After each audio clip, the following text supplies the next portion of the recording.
सुन कैला रजऊ कचौरी गली सुन कैला रजऊ अरे मिर्जापुर के कैला गुलजार हो कचौड़ी गाली सुन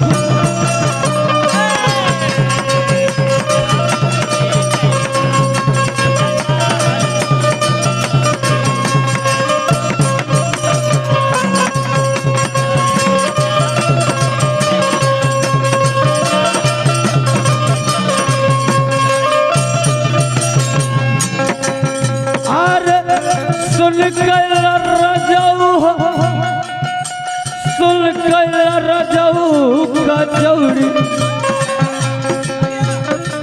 कचौड़ी गल सुन कैला रजऊ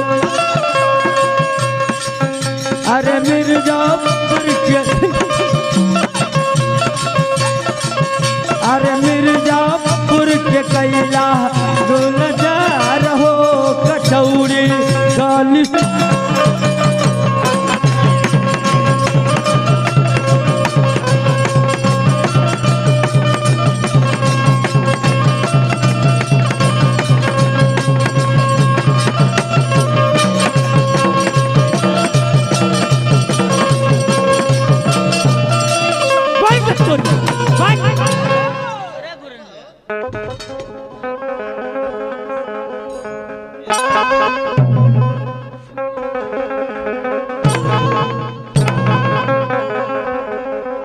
हरामजादा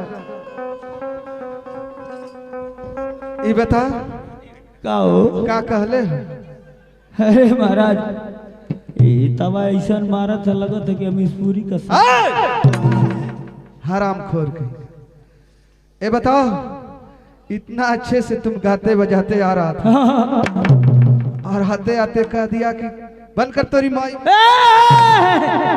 बता सबके गाड़ी देते हुए कि महाराज एकदम हाफ है माइंड हवा का हम हाफ है इतना जनता है सब आदमी बैठे। अरे यार कोनो बात पहले पूरा सुन लेवे के चाहिए तो हाथ उठावे के चाहिए।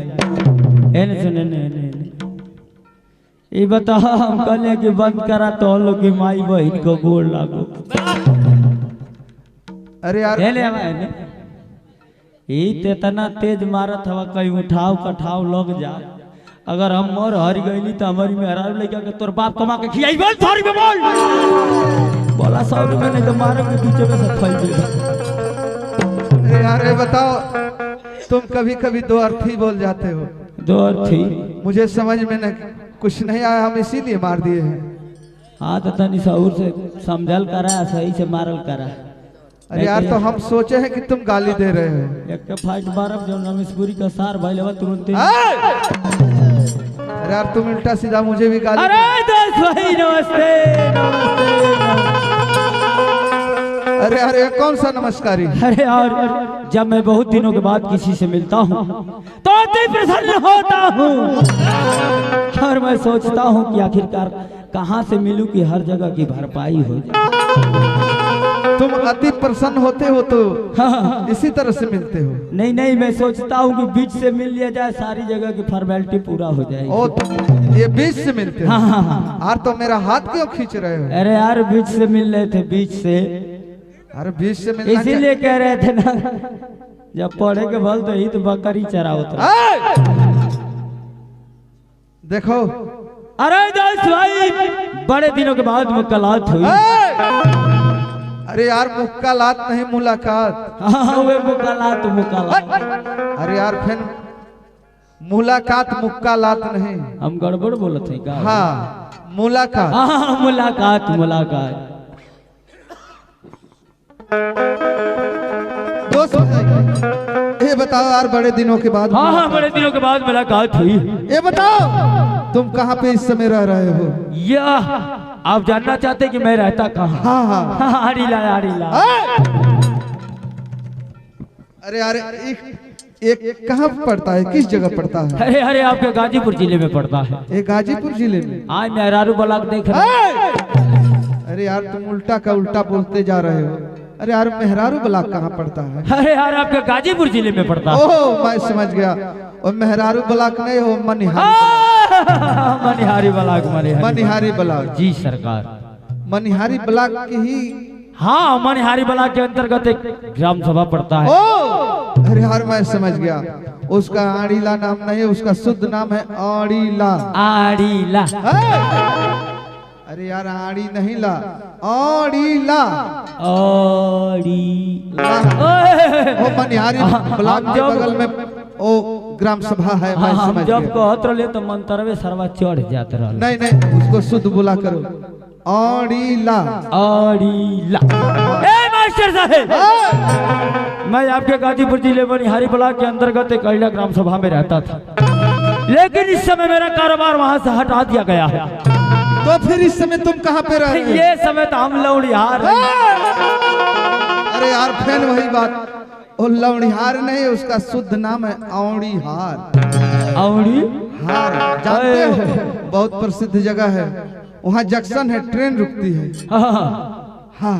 ए मास्टर साहब, जब मेरा कारोबार अलीला से हटाया गया, मैं आपके गाजीपुर औड़िहार जंक्शन पे पहुंच गया। हमारे पहुंचते ही भारत सरकार बहुत बड़ा लॉकडाउन लगा दिया। न कोनो गाड़ी यही वाली, न कोनो गाड़ी। बेरोजगारी बढ़ गई है ये मास्टर। तो फिर क्या हुआ? हर चीज पर रोक रहे। हाँ हाँ। न कोनो गाड़ी यही वाली, न कोनो गाड़ी जही वाली। यार मेहरारू लड़का घरे पे फोन पर फोन चपले रहा। हाँ हाँ कि पापा जल्दी आ जा। सही बात है भाई। लेकिन समस्या इतना गमगीन है मास्टर, जे लॉकडाउन के शिकार हुई हो के पता हो। हाँ हाँ। कौनो दिमाग कौनो बुद्धि काम ना करे मास्टर। हाँ हाँ। चारों ओर धंधा पताई रोजगार गाड़ी मोटर कुल बंद रहे। हाँ सही बात है भाई। बड़ा दिमाग लगौली, बड़ा दिमाग लगौली मास्टर। एगो ऐसा चीज समझ में आई जौना पर कौनो रोक छे। वो कौन चीज रहे भाई? ओ रहे ये मास्टर सब्जी का धंधा। ओ और बहुत दिमाग अच्छा लगा। हम एगो 200-300 रुपया रहे किराया पर, एगो 3 चकवा ठेला ले लिए मास्टर। हाँ हाँ। आ लेके गावे गावे कस्बा कस्बा में सब्जी लाद के सेल करते हैं। कौने अंदाज में? कैसे? बारे मिल भैया।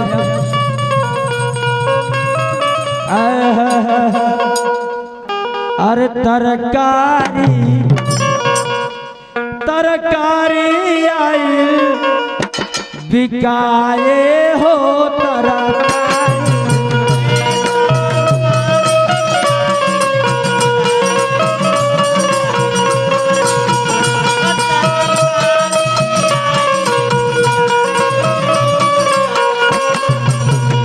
अरे लौका लो आइन के कोहड़ा को आइन के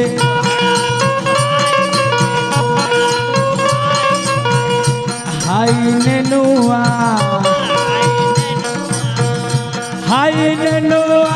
बालनी आइन कर हाय।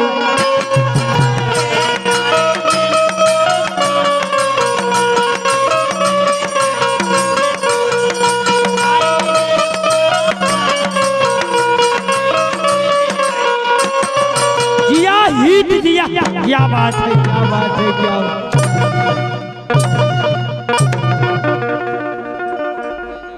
ये बता तभी नवा तो कहो कि हम गाड़ी ना दे ये का कहले?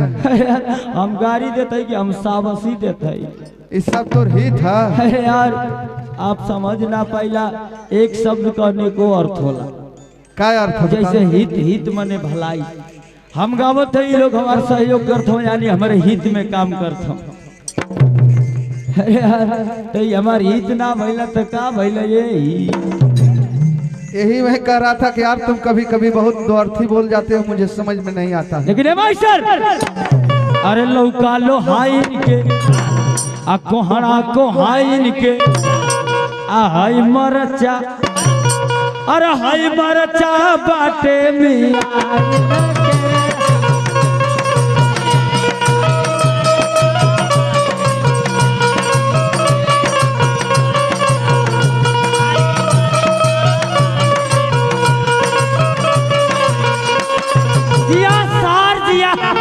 है क्या बात है। ई बता काऊ फिर वही बात का? ई सब सारा तोर ई नहीं जितना जना बैठल हो कुल सारा हो। तोर दिमाग खराब है। ए भैया गरम कैसा न होता है नहीं हवा कहली ही तो पढ़ला तो दिन भर फिर वही उल्टा से। अरे यार आपको बताएं एक शब्द का कई अर्थ होता है। सार सार माने तत्व, सार माने लोहा, सार माने संसार, सार माने शरीर। कहल जाला कि छित जल पावक गगन समीरा। अब 5 तत्व से अधम शरीर। ये शरीर ये सार है, ये सार। और तुम कभी कभी बहुत उल्टा सीधा बोल जाते हो और दो अर्थी बात बोल जाते हो। मुझे दो अर्थी है बादशाह। एक हलाई दो अर्थी का बात कैला आई जगह तब टोपी वाला एक अच्छा 5 में हमारी संगे पढ़त रहे। एक उमरिया घटत थी हमार बढ़त थी। कक्षा 5 में पढ़त है मास्टर। पढ़े में इतना गधा रहे कि गुरुजी के खबर हो गई कि स्कूल में डिप्टी साहब आए वाला। कहला कि जितना गधा लड़का आवा सा स्कूल मत यहाँ से। इधर गधा काहे के माने जोगाड़ लगा के धीरे धीरे कलश के बहुत चलब स्कूल। कुल गधा लड़का मान गए सो काहे के माने सोचलस कि हमन के बैठा के गुरुजी लन के मिठाई बटी। ए मास्टर बात कर रहे कि स्कूल में डिप्टी साहब आए वाला रहला। गुरुजी सोच गए कि अगर एको लड़का गधा आ जाए तो हमारे स्कूल का बड़ा बेइज्जती हो जाए। एक बात भैया हमन के कुल तेज का लड़का स्कूले चल गई जा प्रार्थना भइल बैठनी जा। जब 11 बजल तो डिप्टी साहब धीरे धीरे आई गई। डिप्टी साहब जब आ गए तो हमन का कुल लड़का खड़ा हो गया। मास्टर संग संग गधा वो खड़ा हो गया। डिप्टी साहब कहला बेटा बैठ जाओ। कुल ठोरा बैठ गया संगे संगे हो बैठ गई। कुछ देर के बाद डिप्टी साहब कहला बेटा एक सवाल पूछू। अमान को पूरा टाइट करके हाथ उठौले रही। देखा देखी यो हाथ टाइटे उठा देला। डिप्टी साहब का नजरिया ये करे पर पड़ गई। डिप्टी साहब कहला बेटा खड़ा हो जाओ। खजुआओ तो जुआओ खड़ा भाई। डिप्टी साहब कहला बेटा एक सवाल पूछू उसका उत्तर दोगे। बड़ा सोचे सोचत कहते कि पूछी गुरुजी। डिप्टी साहब कहला बेटा ये बताओ। तो गुरुजी को तुम्हारी सर्वगदा हो या कैला कारी। अब तो लगत है कि काम गड़बड़ाई। डिप्टी साहब कहला बेटा एक सवाल पूछू। कहला पूछी गुरुजी। डिप्टी साहब कहला बेटा ये बताओ कि 3 में से 2 जाएगा तो काय बचेगा। गुरुजी कहला इतना गधा ना बता दे। बड़ा देरी ले सोचो सोचत कहता कि डिप्टी साहब तो आर सवाल गलत। डिप्टी साहब कहला सवाल गलत है। कहला हाँ लाइका जान के बोलवावत था। डिप्टी साहब कहला बेटा अगर मेरा सवाल गलत है तो सही क्या है बताओ। कहला ये डिप्टी साहब 3 गो में से जब जाला तो ये कहीं जाला दुगुना जाला। गुरुजी कहला बेवकूफ कहीं का। कहता चुप रहा मदवा मैडम जी से पूछला। मैडम जी कहली बेवकूफवा का पूछ रहे क्या बता रहा है। डिप्टी साहब कहला बेटा मैं तुम्हारी बात मान रहा हूँ कि 3 में से जब जाता है तो ये कहीं जाता है 2 नहीं जाता है पर कैसे जाता है। कहता कि ना गुरुजी आप जब चल जाए चाइना दलाल गुरुजी सूट मारे। कहला बेवकूफ का हम डिप्टी साहब है कोई नहीं मारेगा चलो बताओ। कहला ये डिप्टी साहब बड़ा रिक्वेस्ट करती तो बता देती। बतौला कहे मास्टर। कहला कि ये डिप्टी साहब है संसार में 3 को चीज ये एगो धरती एगो आसमान एगो हमहन का। ये बताइए आसमान अपनी जगह से हिलबे ना करी। पृथ्वी अपनी जगह से डोलबे ना करी। मुझे जला तो हमने तो बताइए डिप्टी साहब 3 गो में से जाला तो कहीं ना जाला। अरे बाप रे बाप डिप्टी साहब घबरा गए। ये मास्टर का तो 2 अर्थी बात ऐसा ही दो अर्थी बाद में डिप्टी साहब फसल रहल, लेकिन बाद में ओके मॉनिटर बना देला, मन के चौकीदार है। लेकिन ये मास्टर आजकल गाना बदल गई, जमाना बदल गई, धुन बदल गई, तराना बदल गई। आजकल भोजपुरी में एक गीत निकल है कि ढूंढी में पानी जहिया अड़े लागी हो, बुझिया जवानी तो हर चढ़े लागी हो। हम बताइले यार ढूंढी में पानी अड़ी तो जवानी चढ़ी है, लइकन के कैसे पता चली कि चढ़त है कि घटत है। यही से बताइला कि बाहर लिखे वाला बाहर है। ऐसा मैं एकदम भोजपुरी दुनिया में चढ़ाइला रविंदर कुमार राजू एगो गीत गौले ये मास्टर कि बाया गल पर गीत का गौले ये मास्टर कि आइल हितई में 4 दिन खाती बाकी हल्फा। हम बताइले कि हितई में आइले तो 4 दिन में हल्फा मचा देला, जहाँ पैदा भल तहाँ तो रोज भूकंप आवत रहे। यही से बताइला बाहरे लिखे वाला बाहरे गावे वाला। वही समय भरत शर्मा चढ़ाई ले एगो गीत गौले मास्टर कैसे अरे बाया गल पर चुम्मा ले हलसा गाइल गोरिया, अरे हो पाई गई हम तो पाई गई हाई सिपाही के नौकरिया।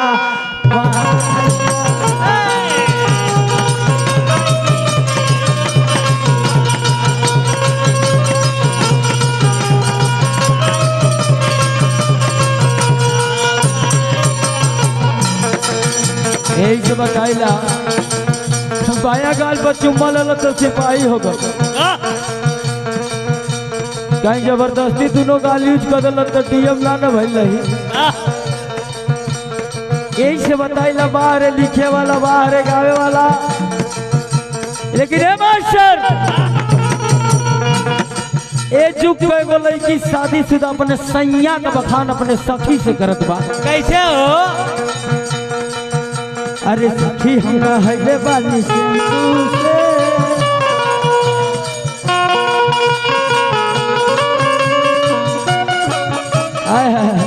बारे मास्टर। अरे सखी हम कहले बानी सिंधु से सैया हमारा वतन।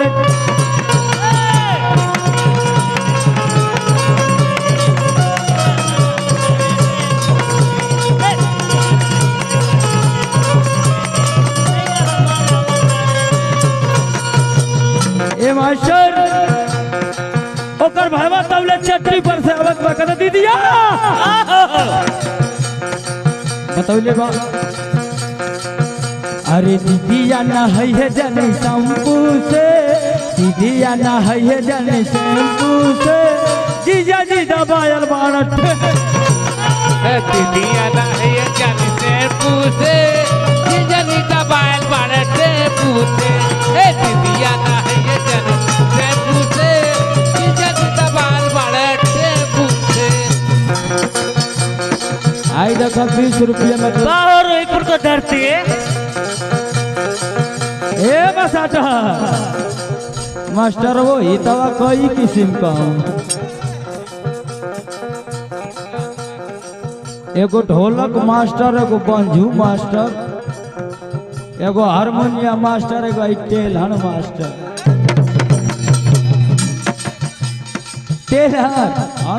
टेलहन मास्टर आई देखा जाए रोहितपुर के धरती से 51 रुपये का पुरस्कार इनाई थे साहब के 100 और पलकी नमस्कार बा, आशीर्वाद बा, आम जनता के पलकी नमस्कार बा।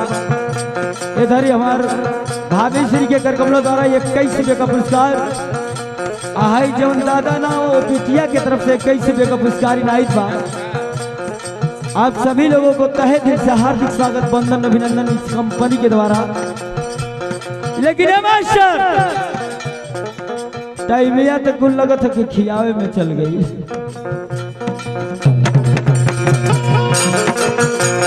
आई जा खाली दूध लाइन देते रहे के गरीबात ले चल के दूसरी। लेकिन ये मास्टर तन से बदल गया आज जीवने बाबूजी के उपलक्ष्य में आइल बन जाइए मास्टर। आइए 2 लाइन के गीत हो एक बाद कार्यक्रम आगे बढ़ाओ जाए। अरे बाबू मोर कहाँ गई ला, आज बाबू के बचवा के दिल से पूछल जाए साहेब, आज बाबू के बचिया के दिल से पूछल जा। आज की बात सगरो नाता बाबू से टूटत है मास्टर, आज की बात तनी मनी जो रोल वो खत्म हो जाए। अरे बाबू मोर कहाँ गई ला, आज जितना रिश्तेदार मित्रगण बाबू से प्रेम हुई एक लतरी से गौर फरमाई है भैया कि अरे बाबू मोर कहाँ गई लेना, तो छोड़ी के साजली बखरिया बाबू मोर।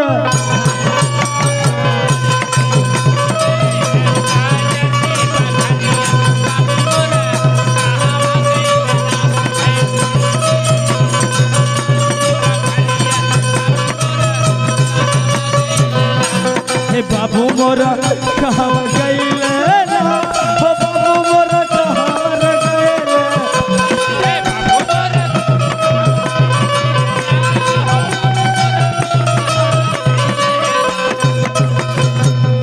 बाबू छोड़ के साजली बकरिया बाबू मोरा।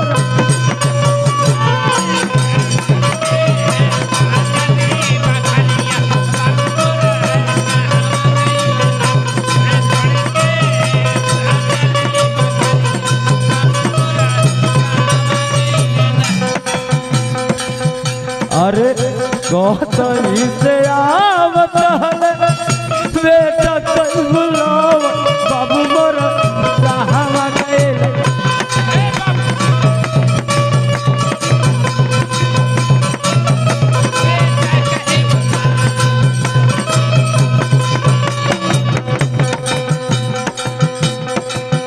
कहीं से आवत रहे बेटा कहीं बुलावे बाबू मोर कहाँ गए। तब उनके ढूंढे नजरिया बाबू मोर।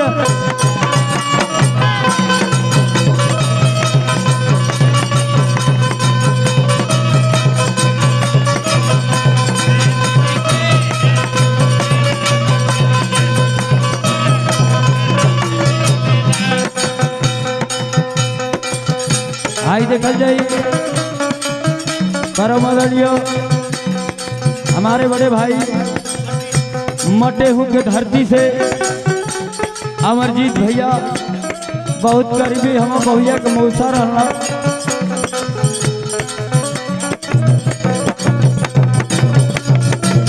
धन्य हो आई 51 का पुरस्कार बुआ जी के करकमलों द्वारा बारे साहब। आज सगरो नाता रिश्ता बाबू से आज के दिन खत्म हुई साहेब। हम बताई रहे अरविंद भैया इंसान जब तक जिएला ओकर कौनो कदर ना, मर गईला की बात इतना दुलार होला। हाई कुल दुलार 100 आदमी के खियावा 200 आदमी के खियावा नाच करावा बाजा करावा ये दुलार। ऐसे पहले बाबू कितना कष्ट झेले ये कोई ना बता सकी, लेकिन तनी सो अंदाज बदल गई कैसे मास्टर कि अरे जही दिनवा अखिया मुना जाई ये दुनिया का रीत बा। आज जैसे बाबूजी हमारे दुनिया के छोड़ के चल गई नए साहेब, कहियो हमारो बारी बा, कहियो दादो को बारी बा, कहियो हिनऊ को बारी बा। ये बजावत है बैठ के कि अरे जही दिनवा अखिया मुना जाई अरे सुधिया भुला जाई।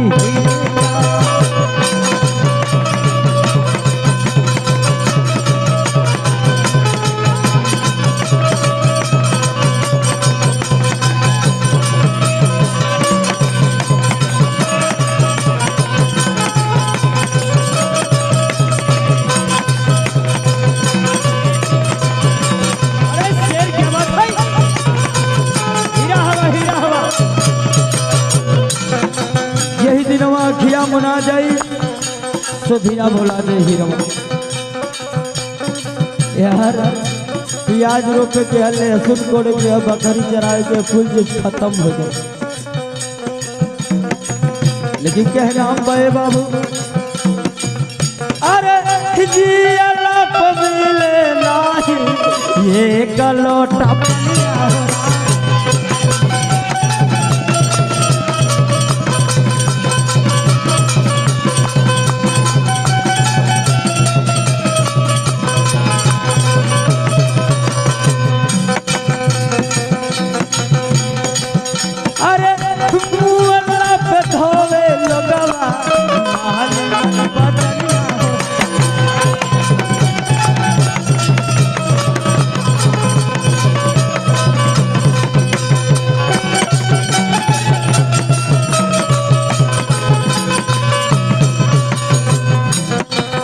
और का करे लोग मास्टर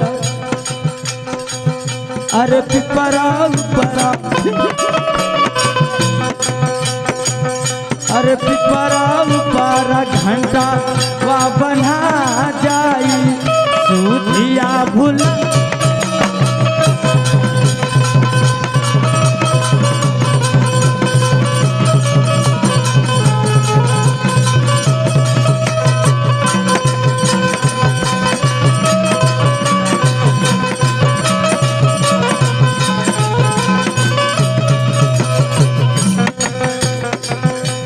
हम बताइला जियता घर में जे पानी ना पोलो पीपर पर घंट बांध देला से पानी ना पाइए साहेब आई देखल जा हमारे बुआ बेचल भैया को मौसी कहल जाला कि माई मुँह मौसी जी ये बुआ जी के कर कमल द्वारा 21 रुपये का पुरस्कार इनायत है। एक कंपनी उन सामान को बार बार नमस्कार प्रणाम करती आम जनता का बोल की नमस्कार बा आज जेवली बाबूजी ये दुनिया में नहीं चाहे बार साहब भगवान और आत्मा की शांति प्रदान करे बहुत सुंदर स्थान दे अरे जिया मिले नाही पेट भर भोजन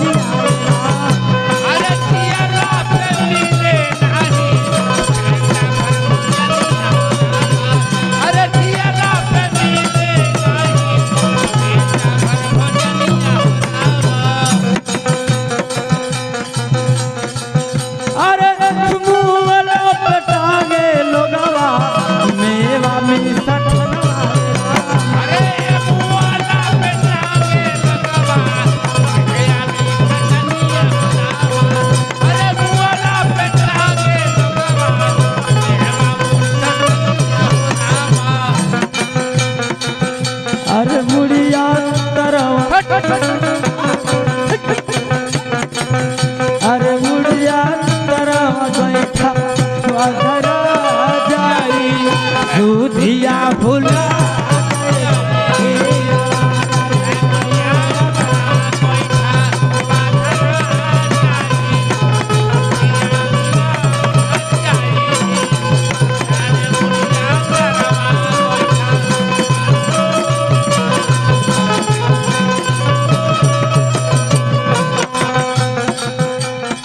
मुड़िया तरवा गोईठवा धरा जाई सुधिया भुला जी बहिरा अरे जिया मिले नाही घाटा हिलू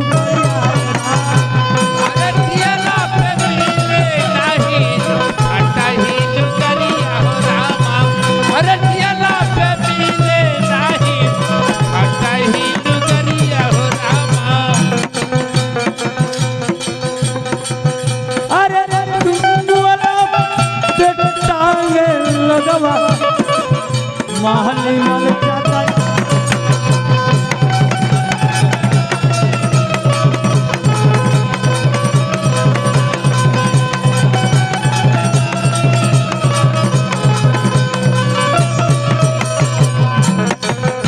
ये हमारे परम आदरणीय बेचन भैया आप सबसे भैया जी के कर कमलों द्वारा 51 रुपये का पुरस्कार इनायत है। एक कंपनी उन सामान को बार बार नमस्कार प्रणाम करते आम जनता के पलक भी नमस्कार बात जय भीम नमो बुद्धाय।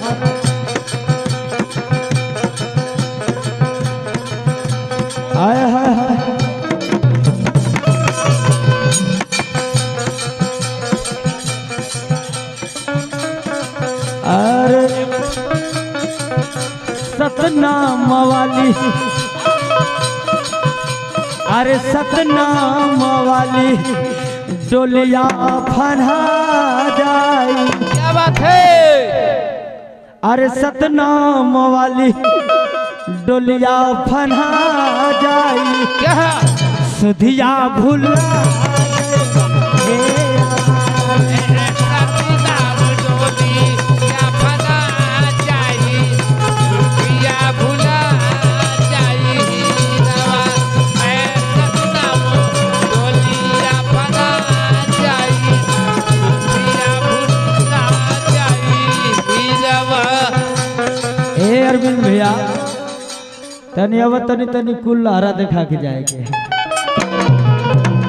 आई देखल जा आज अपने समाज में आई है जा लोग कहलो कि हम अम्बेडकरवादी हैं, लेकिन खाली बाहर से अम्बेडकरवादी हम अंदर से भय हुए पंडित जी वाली बात है। आवल जाई तू लाइन बाबा साहब को चला लिया गरीब बात दूसर कार्यक्रम देखा वाह कैसे मास्टर कैसे हो? कि हमारे भीमा साहब के कि हमारे भीमा साहब के सुंदर शाम बिता।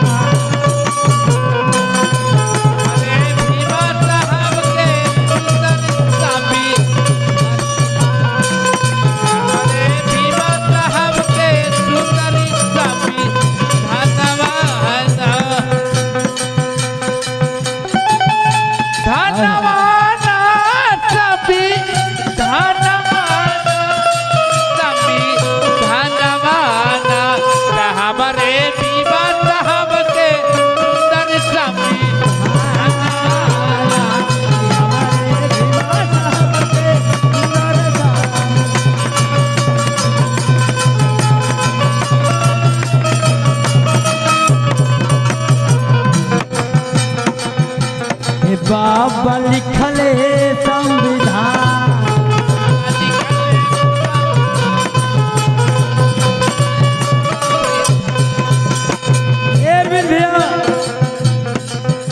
लोग कहेला कि अम्बेडकर चमार रहा चमारने खातिर संविधान लिखा ना भैया ना ऐसा बात ना है। काहे से कि अगर एगो अहिरे के लड़का डीएम होई तो बाबे साहब कती, अगर भरे का लड़का एसपी होई तो बाबे साहब का। तो हम कहिला कि बाबा साहब खाली चमारन के ना सबके खातिर लिखल कि बाबा लिखले संविधान।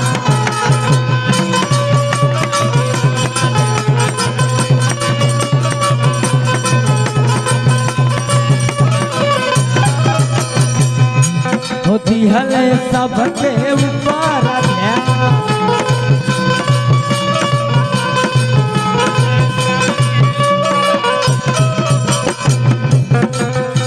हे बाबा लिखले संविधान दिहले सबके ऊपर।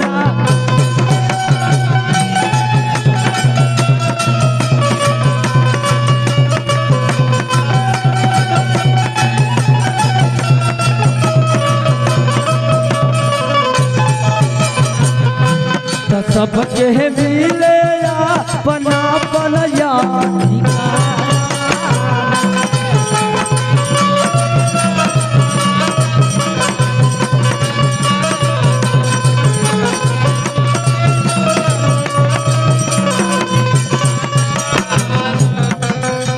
ऐसा है बेदर्दनी अरविंद भैया बाबा साहब को बड़ी अनमोल बात बता के गई हो कि पहले शिक्षा के अपना पहले शिक्षा के अपनावा, पहले शिक्षा के अपनावा। हो मिल जुलिए कहता हो बना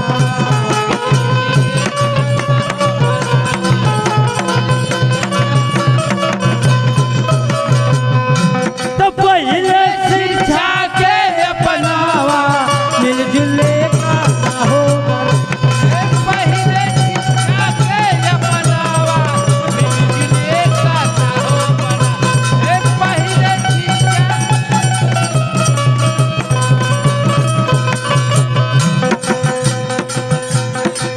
हमारे भीमा साहब के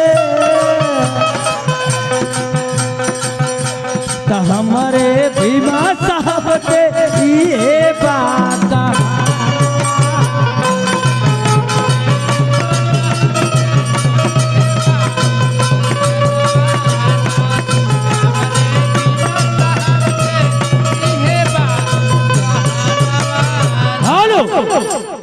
ए मास्टर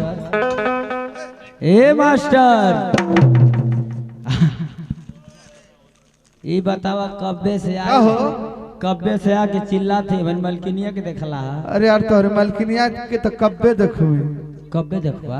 हाँ जात रहे हई सड़किया धैले मर्द को। अरे महाराज उ सावना ना चल जाए बड़ा डर में बाड़ी। अब का जन भाई अब हम तो ना कुछ बोलूँ कि कहाँ जात है का मतलब बा हमसे के दिल ले गई ले देखा आगवाले पहुँचल हो कि हो सके भेटा जाए भेटा जाई। हाँ तन फलगरे जा तन हो सके भेटा ही जा तो के रोके के ना महाराज। यार तो हमसे का हो से मतलब बा तोहार परिवार बा हम का जानते कि कोनो बात है का। हटा हटा हमार मूड सनकत ए पिंटुआ कमाई का रे। अरे तेरी माँ कहूँ कि फोरे यहाँ फुआ आइले कही कि एकर केतना इज्जत है रे। पिंटुआ कमाई आई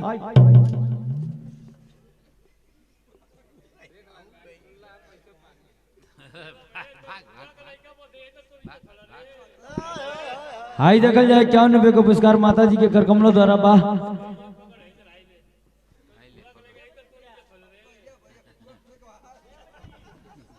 हाई देखा अमरजीत भैया का करी भैया तो हर बाबू अगुवाई करौले हवा। ये पिंटुआ कमाई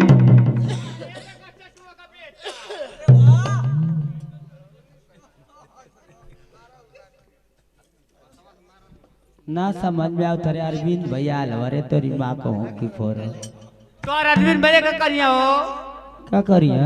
हाँ अब लगता धीरे धीरे भाषा बदलत हिया बदलत है बढ़िया से। आई देख हम मौसी 51 रुपया दिलस आ सुन जबानिया सुधार के बोल तो इतना मार मारब कि कोड़रिया भसक जाई ना काम रे।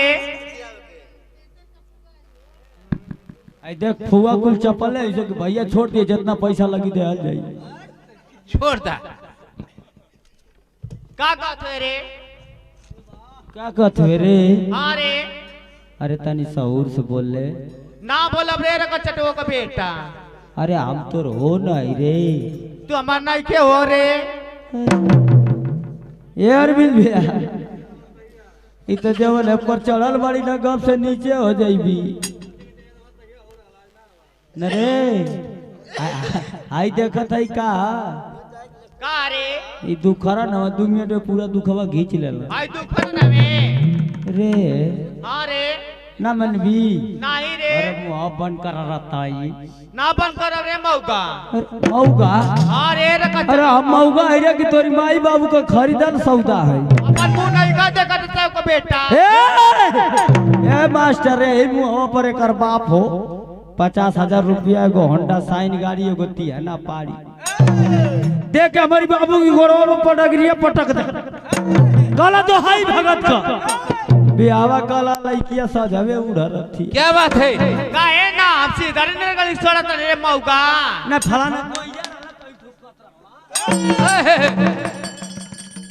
का रे सौर से रहो नहीं तबे तो रैठन छोड़ा दे तू हमारा चल चल बेरे मौका। अरे अरे अरे ना मनबी ना मार रे रे अरे तो गलवा अरे चढ़बी और ऊपर चढ़बी। अरे अरे तोरी माँ का हो कि बरबे जे करेगी पक्का मौका भाई ना मनबी रे ही जड़ा हो ही जड़ा ढेर मौका बा।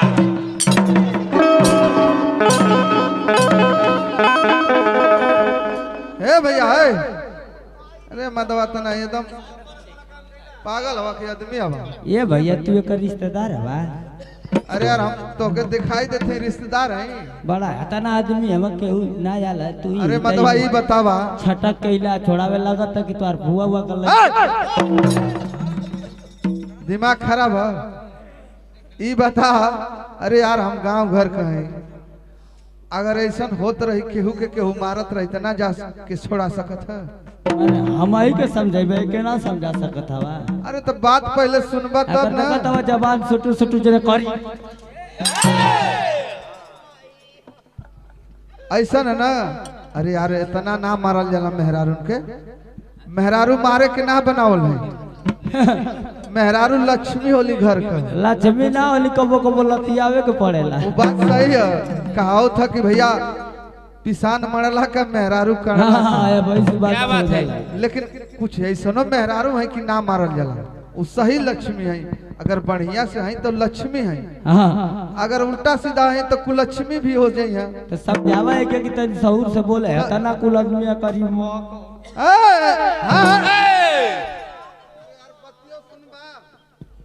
कहत कि जब हम आ गए तो हमके तनी समझा लेवे दा। समझावा का जानी समझ ही जा। अरे वो कहा समझी पहले तू जा तो करी किने। बात सही है, लात का आदमी बात से ना मानेला। अब हम कहते भैया तनी का जानी समझ ही जाए। समझाओ समझाओ जल्दी समझाओ। ई बता, रिलेशन में हम तो से एगो बात पूछत हई। अरे तोर आदमी न हरे ना मारने दो गला कितना मार के रखी ना। ओ माई ओ माई बाप ओ बाप। अरे माई अरे बाप ओ माई दादा अरे माई। ई बता मर्दवा हम समझावत ही तो ई बता संगवा संगवा हमहू के मारत हवे। इना जान तब कि तू पराली के बीच में जे हितिया ये का झपड़ पाई जाई। अरे तू तो एकदम लगत है कि पगला गेले। हाई सब पिछवा का आदमीनन के सब पीटत है मर्दवा तो नहीं। ए तवा पीछवा से चढ़ावत हो सकी गरिया गरिया गरिया। अरे वो का चढ़ावा, ई खुद एकदम पीटौर बा, एकदम सही। आप सुन लिए पीछवा से हितवा को तो सब गरिया देखी। ना ना भैया केहू कुछ ना कहत है यार। ई तनिको सुनती नहीं के अब हम कहत ही तबो रे रियावले बा एकदम। हां तो जल्दी समझावा, हमके लेट हो तो सहूर से बोलो। हम समझा देती, अगर समझ जाए तो ठीक है, ना समझी ओकर काम जाने। ई बताओ ना मन भी मार के तोड़ फाड़ दे, कहीं तोड़ तार दे, का कर भी? आज मार देने का चटुओ के पेट के पीने भैया को बोलो के जेल में बनवाई।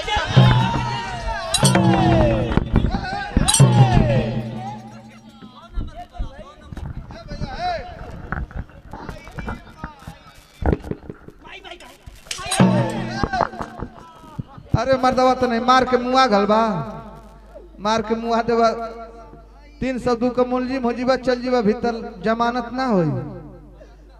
जनला कहत कि तनी सुन ला भैया, तनी सुन ला, तो दम पीट ही पीटे। जमानत के चिंता मत कर, बेचन भैया अमरजीत भैया हूं।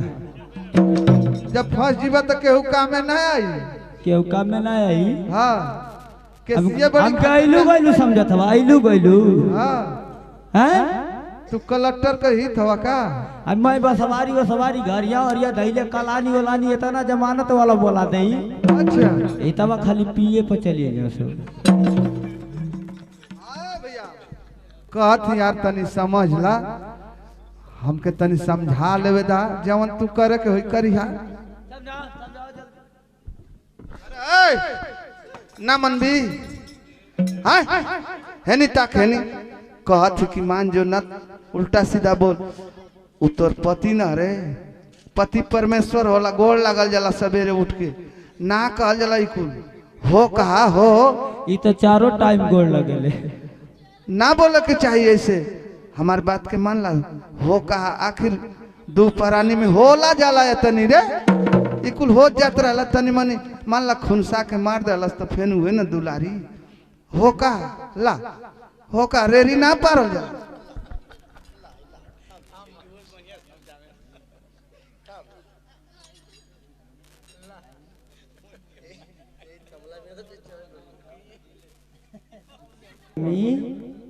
का हो पिंटू के पापा? का गइल ले रे पगल। ना जानत है गल ने से रामपुर जी। श्रीरामपुर शेरापुर का कर गए रे उजन कौन स्थान है घूमे गए तोरी माँ कहूँ कि फोर अरे ना जाना थई कलिया गैया के बानत रहली ना अथवा बीहू से गल कर ओए सीता किने गई लिया तुम्हारी सही से ना बतावे के वो श्रीरामपुर की भाणसा रे हैं वो तो कहिए मर गई ना काहे नहीं चौरा बोझ वाला से बैठा ले लिए अरे हम ना जानत रहनी हो कि मने वो बैठा वेला हाँ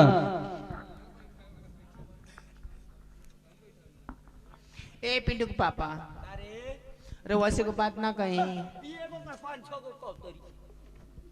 कहत ना बानी हाँ अरे श्रीरामपुर भणसर के वन मारदूर बाजी हाँ उतना दूर से हम चल के आवत बानी मतलब भणसर से आवत है हाँ हो हाँ तो का कहल चाहती बता कहत ना बानी हाँ हम गोड़वा ना दबा देता काहे हो हम क्या हमें को मर समझ ले हमें का हाँ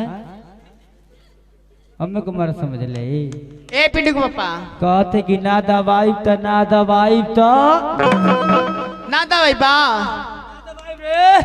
ए पिंटू के पापा बोले पिंटू को मम्मी एगो बात कहत बानी हो हाँ बताओ असली बाप का बेटी हो खा अच्छा तो से गोड़ दबा के कल कर ई बात हाँ हो कहने सुन का हो अगर हम असले ससुर का दामाद होई हाँ तो तोर गोड़ ना दबाई ना दवाई बा ना दबाई रे ए पिंटू के पापा का रे जानत हम मेहरारू को तिरिया चढ़े तो यो ना जाने लो हाँ तो ये ना जानला हम रोज लिखिला 2-4 पन्ना हाँ हाँ ए पिंटू के पापा कहत ना पानी जी बोल आज तक कहत बनी ना हाँ अच्छा नहीं जा महुआ बारे में जी आजू ए हाँ जी हम चले अरे हाँ रहुआ चल चल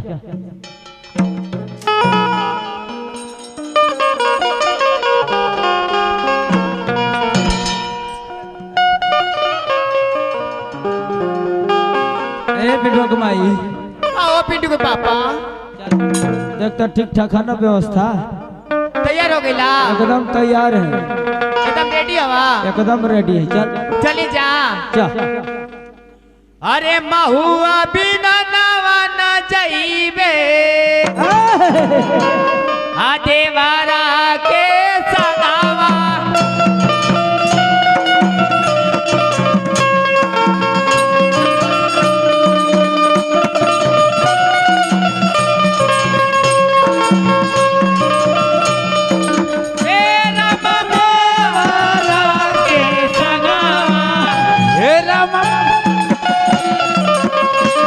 अरे महुआ बिना नवा न जाइबे अरे महुआ बिना नवा न जाइबे महुआ के बगिया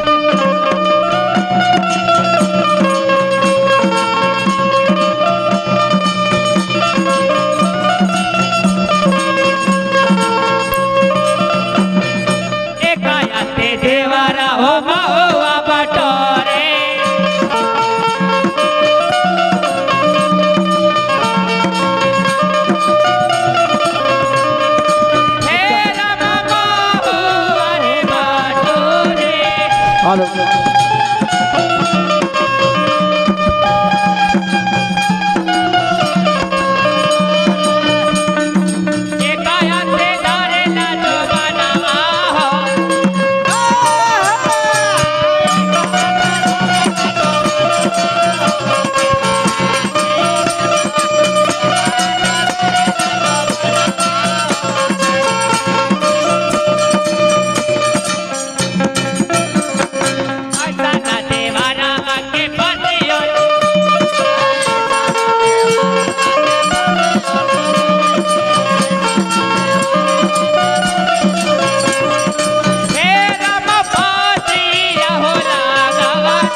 फसिया लगाई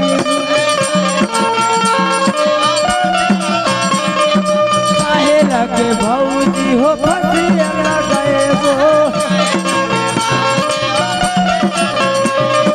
हे रम फसिया हो लगाई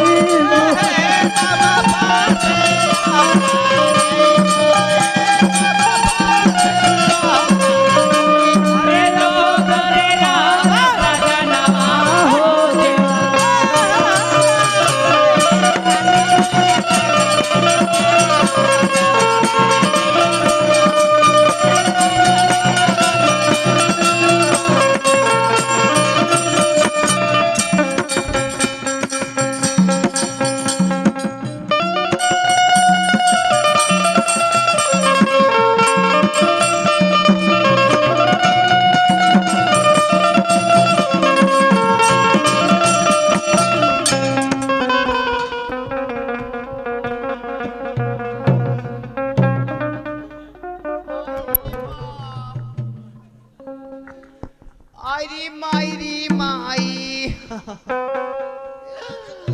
आईरी बाबू बा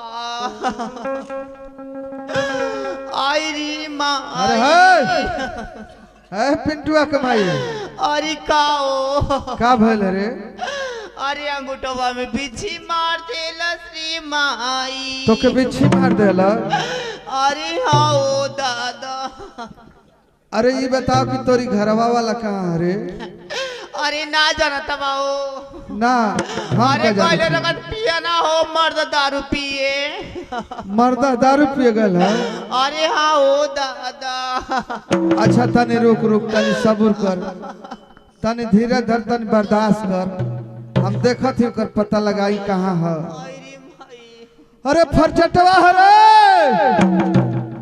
ए फरचटवा अरे ई तो हमहू के गरियावत है मर्दवा अरे भैया सुन सुन सुन सुन है जे ना है जे अरे मतलब सही कहत रहे कि पिए गल इतना तो बड़ पियक्कड़ हो गइल हवा भैया अरे वो अंग्रेज ना हो तो के लेवे आल हम ना उहे लिया तो के छोड़िया ना तो पूरा देश में तुम लोग कबा ए भैया अरे गरीब पातर कमर बल कन्या गोर खींचनूर का पलिया गोर का झूला झूलनिया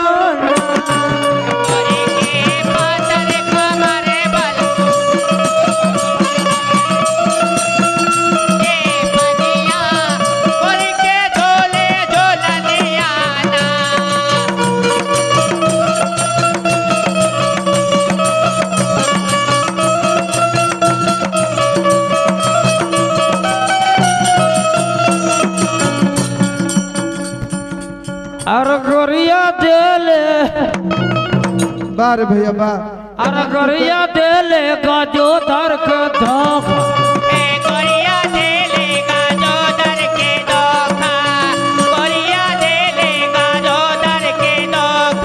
यार बोलावई बतावई रे धोखा यार बोलावई बतावई रे धोखा गोरिया देले गाजो धर के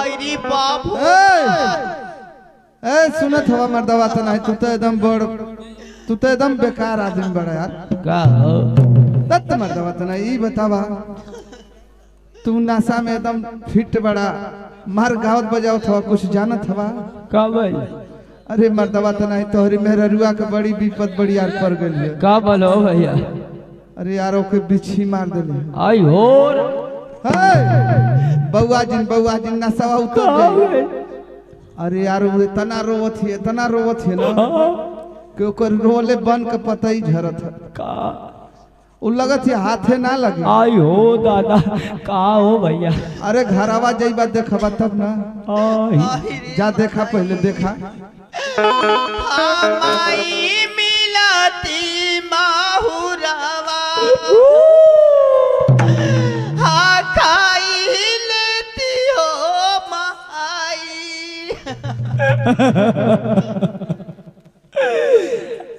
आवाई मिलती मारुतिया आवई में अणसी जोईती रे भाई। अरे मर्दवा तना एकदम तू त नाक में चुन्ना हुर दे। ई बता ओकरी पता विपत पर है बिछी मरले है रोवत है आ तोके का भइल तू काहे रोवत हम है? उसे इतना प्यार करी लगी जब वो रोवेले तो हमार करे जब अपने पानी फेंके लगेला। इतना मानेला? हाँ हाँ सही बात है। अच्छा ये बताओ वो रोवत है कि माई हो माई मिलती मऊतिया मर जैती, तू रोवत हो कि माई हो माई मिलती मरुतिया मऊतिया यही तरह रोवत है। हम जानी ये बताओ तू पागल हो कि हाफ हवे? हमारी समझ में ना आवत है। हम समझी ना पहले का रोवत थी। ओके तो बिछिया मरले है तो रोवत है, तू काहे इतना रोवत है बाई की सुर में? हम सोचे थे कि पता ना हाथे लगी कि ना ऐसे रोवत है। अरे ओके पूछ देख पहले का।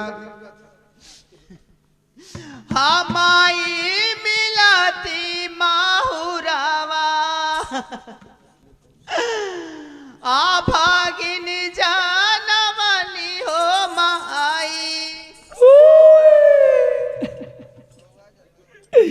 आवाई तोरी गोकिया आगा मिल का रे मर्दवा तू तो एकदम से नाक में चुन्ना हुर दे। हमारी समझ में ना आवत है। ये बता वो का रोवत या तू का रोवत हवे?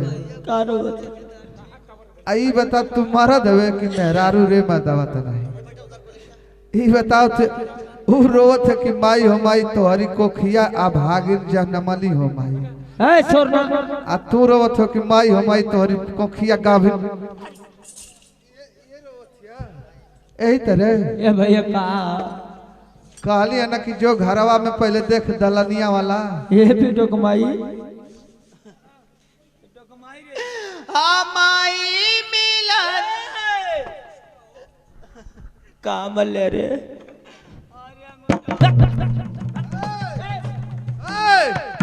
अरे यार कहाँ भागल जात हवा?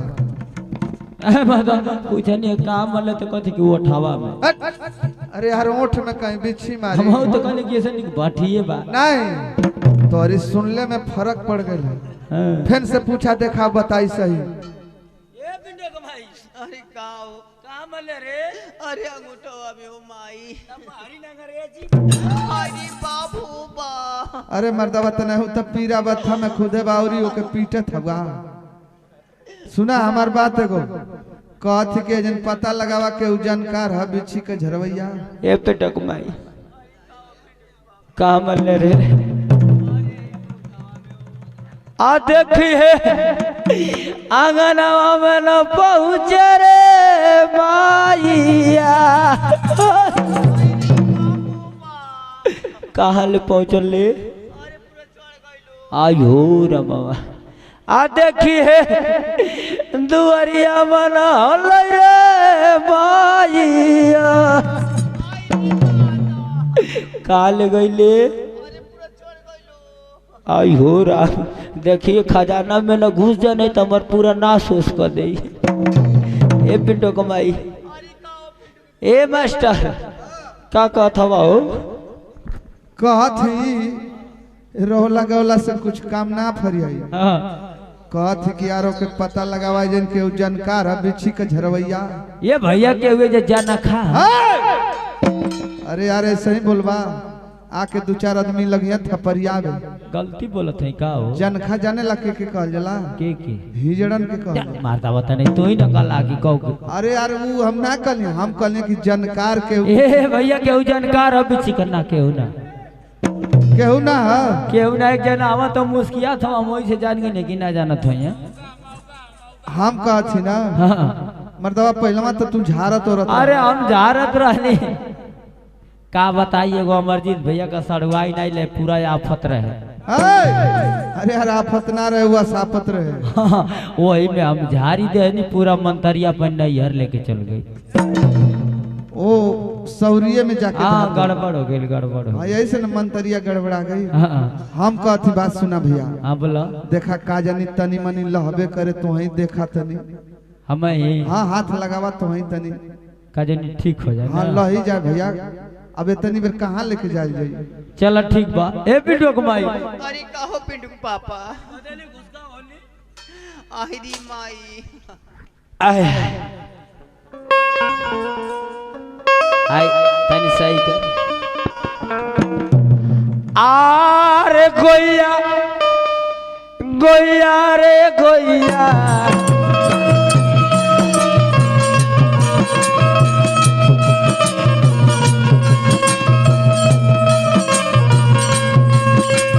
गोया रे गोया पिछिया मार के परैली ना देखाए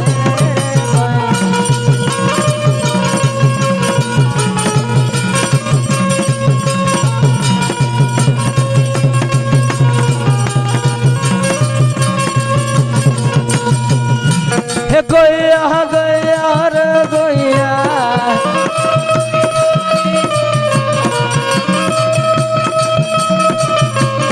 पिछिया मार के परैली ना देखाए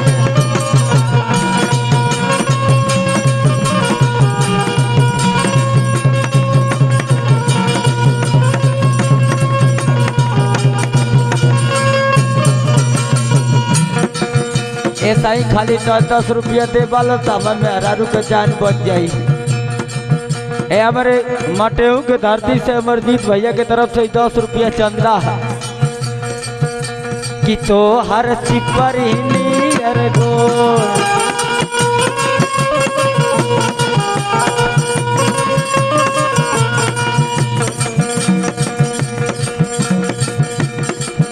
तू ताकेलू चारियो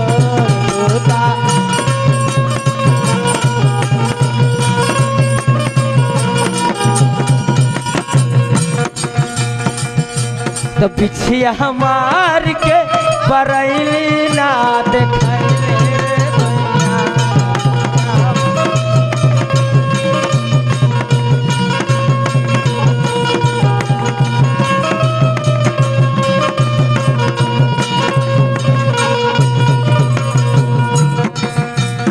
भौजी भौजी रे भौजी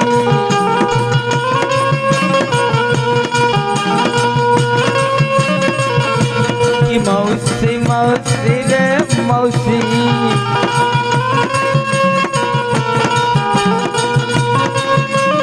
पिछिया हमार के परैली ना देखाए रे कोई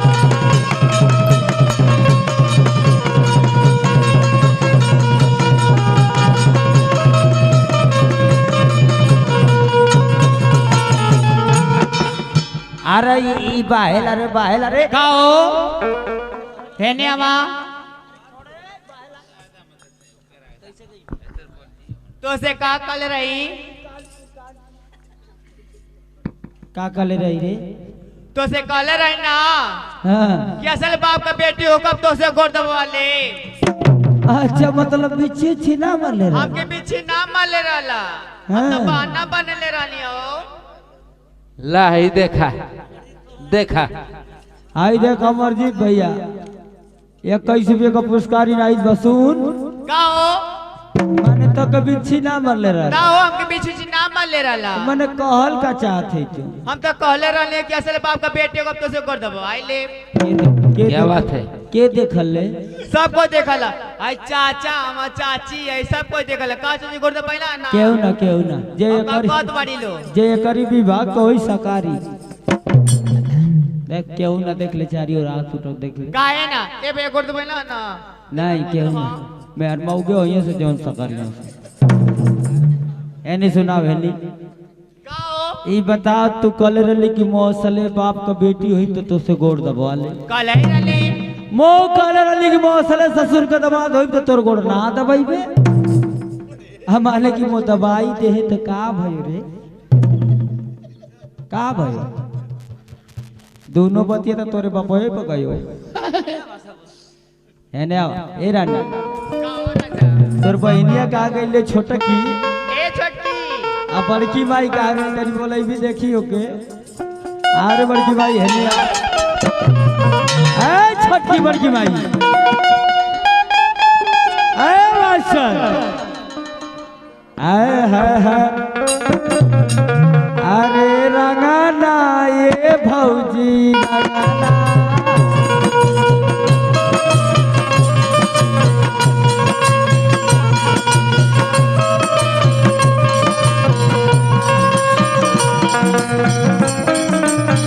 ये बड़की माई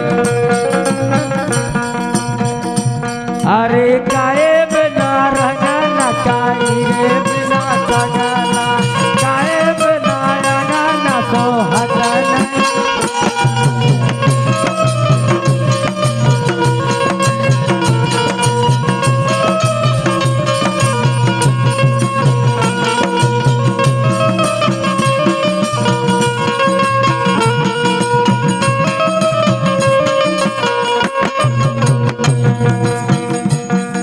बड़की भाई तेरी लाइन में आता लाइन में आता लाइन में आ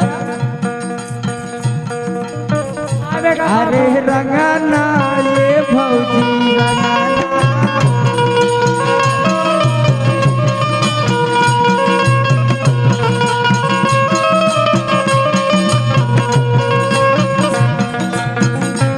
अरे गाय बिना रंगाना काई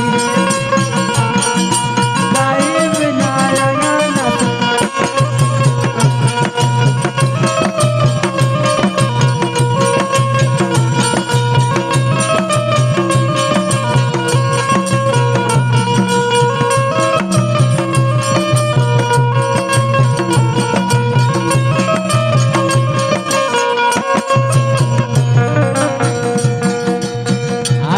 ई तई टूटले समझे बड़की भाई है ने भी का हो ए मास्टर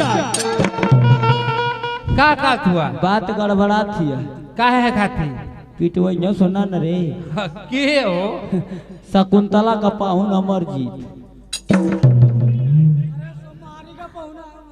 ई अरे ला ये देखा बड़ी कैसी बोल रही हो लगत है कि सिनुरदान की बेरी ई रहे वही जा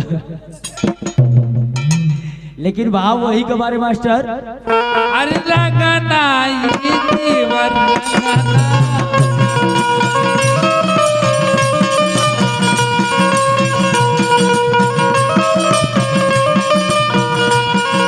हरे रंगना ये देवर रंगना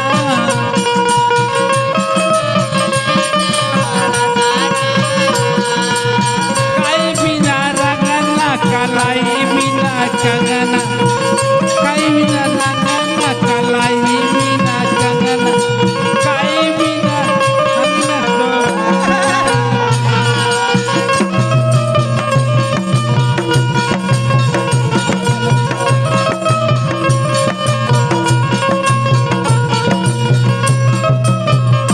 ए मास्टर ये खाली सांकेतिक भाषा जाने ले से अरे भाई ये सिक्का बात तो समझ दी संकेत में खाली बता ले से हाँ हाँ समझलिया अरे ककरी ये भौजी ककरी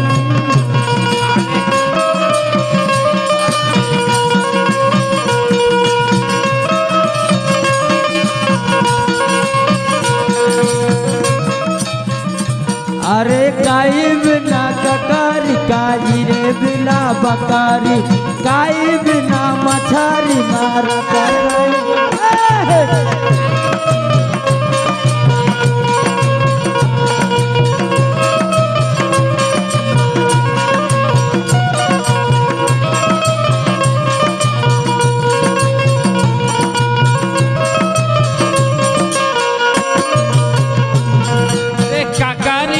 ये देवर का